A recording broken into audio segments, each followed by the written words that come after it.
Hello, I'm Ranjini Shivaswamy and I'm here to ask one question to Professor Shaura Mukherjee.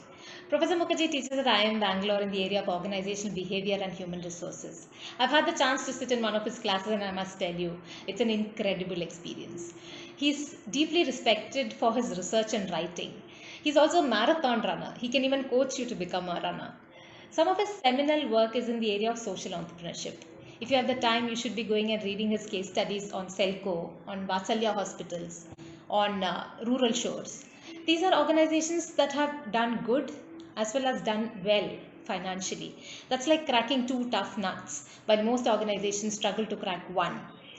As somebody who's done deep research in social enterprises, I want to ask Professor Mukherjee, what is it that social entrepreneurs know that we don't?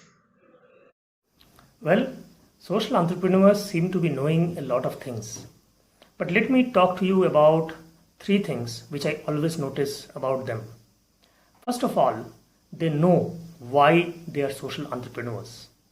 They are passionate, but the work that they do is also deeply connected to their competencies, their talent. It's almost like they were born to do this one activity which they cannot ignore. They will have to do it, they will have to solve that problem. And that feeling enables them to bring all their passion and energy into what they do.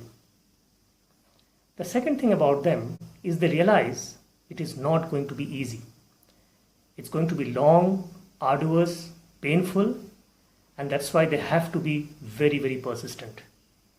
They are trying to solve some of the toughest problems of mankind, of poverty, of hunger, of environmental challenges, and hence they will have to be patient. There are no role models, there are no easy answers. They will have to iterate, they will have to adapt, and they will have to change their models as they go along. And the third interesting thing about them is that I have seen them having a healthy disrespect for conventional wisdom. Wisdom that is often doled out by the so-called experts, impact investors, and sometimes people like us, the academicians. Well, they listen to us, but they do listen more carefully to people on the field. The poor farmer, the weaver, the artisan, they listen to them with utmost humility and they are always ready to learn from them.